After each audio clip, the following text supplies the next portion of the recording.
রিপোর্টে যেটা বলা হচ্ছে, তাদেরকে যেহেতু তারা রাজনৈতিক দল, তাদেরকে নিষিদ্ধ করা যাবে না।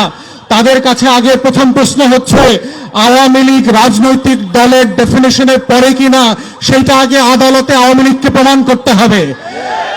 যদি জনতার আদালতে, বাংলাদেশের গণ অভ্যুত্থান পরবর্তী বাংলাদেশ 2-এর আদালতে এবং বিচারিক আদালতে আওয়ামী লীগ প্রমাণ করতে পারে যে তারা সকল সংজ্ঞা পূরণ করেন, অনলি দেন তাদের রাজনীতি থাকার প্রশ্ন দ্বিতীয় প্রশ্ন আকারে আসবে।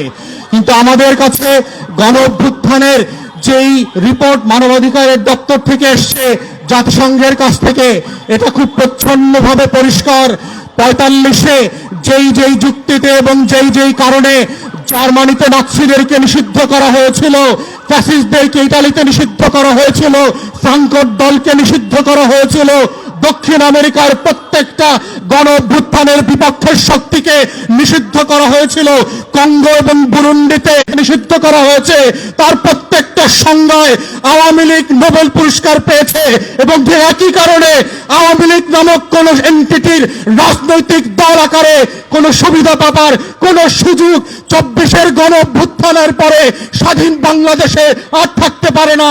অতএব 1400 শহীদের রক্ত দিয়ে দেয়ালে দেয়ালে আওয়ামী লীগের ভবিষ্যৎ লেখা হয়ে গেছে। ওই ভবিষ্যৎ কোন কালো কালি দিয়ে আবার নতুন করে লেখবার প্রয়োজন হবে না। তাই প্রশ্ন হচ্ছে, আওয়ামী লীগ প্রশ্ন আমরা কিভাবে ডিল করব, এটাই হচ্ছে সম্মিলিত সিদ্ধান্তের জায়গা। এবং প্রধান উপদেষ্টার সাথে আমরা যখন দেখা করেছি, বারবার বলেছি 4টা গণ তদন্ত কমিশন গঠন করবার জন্য।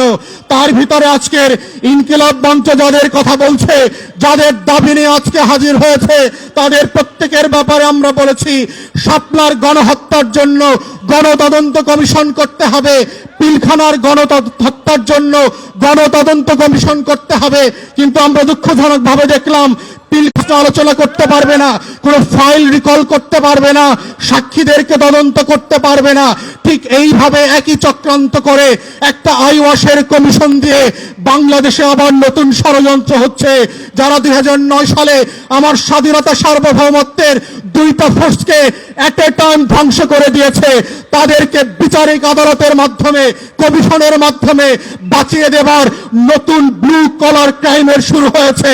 এই কমিশনকে দায়িত্ব খর্ব করে যেটা করা হয়েছে সেটাকে আমরা প্রত্যাখ্যান করছি এবং আমরা বলছি নতুন করে প্রজ্ঞাপন দিয়ে তার টার্মস অফ রেফারেন্সকে রিভাইজ করতে হবে এবং গণ তদন্ত কমিশনের ফর্মে নিয়ে আসতে হবে।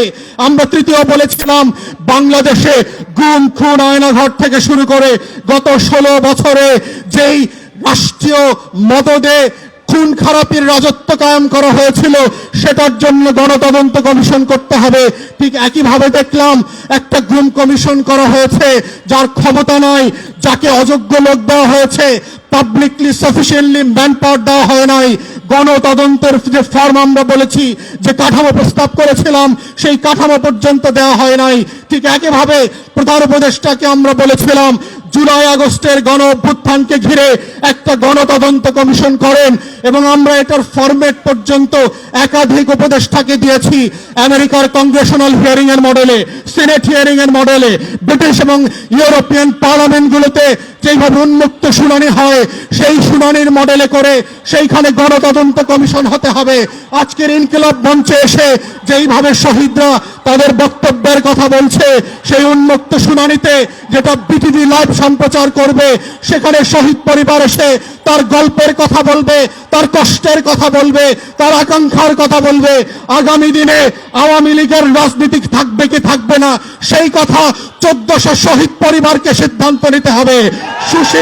কোন সুশীল উপদেষ্টার কথায়, কোন শাশুড়ির কথায়, দিল্লির কথায় সেই সিদ্ধান্ত হবে না। আমাদের বক্তব্য খুব পরিষ্কার, গণ অভ্যুত্থানের পক্ষের শক্তিরা গণতদন্ত কমিশনে গিয়ে উন্মুক্ত শুনানিতে অংশ নিয়ে বাংলাদেশের কোটি কোটি নাগরিক যেখানে নিবন্ধন করে তাদের মতামত দিতে পারবে, সেই মতামতের উপরে ভিত্তি করে আওয়ামী লীগ প্রশ্ন, গণহত্যার প্রশ্ন, জাতীয় পার্টি এবং 14 দলীয় দিল্লির গোলামদের ভবিষ্যৎ কি হবে সেইটার সিদ্ধান্ত নিতে হবে এবং সেই সিদ্ধান্তের উপরে ভিত্তি করে আওয়ামী লীগের ভবিষ্যৎ নির্ণীত হবে। এই প্রস্তাব দেবার 7 মাস 8 মাস পেরিয়ে গেলে পরে আমরা দেখতে পাচ্ছি জুলাই গণহত্যা নিয়ে কোনো উচ্চবাচ্য করবার আয়োজন দেখতে পাচ্ছি না। জুলাইয়ের গণকবর যেইটা আমরা আগস্ট সেপ্টেম্বরে ভিজিট করেছি, সেইখানে উপদেষ্টাদের যাবার কোনো মদত দেখতে পাচ্ছি না। অথচ এখানে অনেক উপদেষ্টা দেখেছি 71-এর চেতনা বিক্রি করতে করতে 14 ডিসেম্বরের শহীদদের কবর জিয়ারত করতে করতে মুখে ফেনা তুলে ফেলেছেন, কিন্তু রায়ের বাজার বধ্যভূমিতে জুলাইয়ের 114 শহীদের কবর জিয়ারত করার সময় তাদের নাই। প্রধান উপদেষ্টাকে বলছি এই শহীদরা না থাকলে প্রফেসর মোহাম্মদ ইউনূস আপনি আজকে জেলে থাকতেন। 6 তলার বিল্ডিং, লিফট ছাড়া, বিদ্যুৎ ছাড়া বিল্ডিং এর 6 তলায় হাসিনা আপনাকে উঠবস করাইতো। সেই দিনের কথা ভুলে যায়েন না। আপনার মামলাগুলো আজকে আদালত দিয়ে নাই করে দিয়েছেন। এই নাই করার রাজনীতি হইতো না, আপনার মামলা চলতো। যাদের রক্তের কারণে আজকে আপনি বেকসুর খালাস, যাদের রক্তের কারণে আপনি প্রধান উপদেষ্টা হয়েছেন, তাদের রক্তের বদলা যদি না নেন আপনাকে আগামী দিনের মানুষ ক্ষমা করবে না। বাঙালির চরিত্র বুঝতে হবে। তারা প্যারিস থেকে এসে এনে নায়ক যেভাবে বানাইতে পারে, তারা মির্জাফরের মতো খলনায়কও বানাইতে পারে। এই রক্ত দেওয়া শহীদ পরিবারের এই ইতিহাস ভুলে যাবেন না। তাই আমাদের বক্তব্য হচ্ছে গণতদন্ত কমিশনের মধ্য দিয়ে আওয়ামী লীগ প্রশ্ন রিজলভ করেন। এবং আমরা বারবার বলেছি বিভিন্ন প্রেসে এবং টকশোতে কি কি অপশন হতে পারে। প্রথম অপশন হচ্ছে নাৎসি মডেলে আপনি আউটরাইট আওয়ামী লীগ, জাতীয় পার্টি এবং 14 দলকে নিষিদ্ধ করে দেবেন। দ্বিতীয় অপশন হচ্ছে যদি ট্রুথ অ্যান্ড রিকনসিলিয়েশন ফর্মে যান সাউথ আফ্রিকার মডেলে, তাহলে কাদের বিচার করবেন, কোন কোন অপরাধের বিচার করবেন, আর কাদেরকে তওবা কমিশন করে হেফাজতে আলেমদের সামনে ক্ষমা চাওয়া মাফ করাইতে হবে সেইটা আলাদা করতে হবে। কাদেরকে আওয়ামী লীগ যেহেতু আমাদেরকে 3টা নির্বাচন থেকে বঞ্চিত করেছে, তার রাজনীতি নিষিদ্ধ না হলেও আগামী 3টা নির্বাচনকে আওয়ামী লীগ এবং জাতীয় পার্টিকে ন্যায্যতার ভিত্তিতে বঞ্চিত করতে হবে। কারণ সে জাতিকে নির্বাচন করতে দেয় নাই, ভোট দিতে দেয় নাই। আওয়ামী লীগের কোন পদস্থ নেতা ওয়ার্ড ইউনিয়ন থেকে শুরু করে যারা এমপি মন্ত্রী হয়েছে গত 16 বছর, তারা বাংলাদেশে আর কোনোদিন রাজনীতি করতে পারবে না। ঠিক এইরকম শক্ত করে গণতদন্ত কমিশনের মাধ্যমে প্রয়োজনে গণভোটে দিয়ে আওয়ামী লীগ, জাতীয় পার্টির প্রশ্ন ন্যায্যতার ভিত্তিতে সমাধান করবার মধ্য দিয়েই আজকের এই শহীদদের বিচার ফয়সালা হইতে হবে।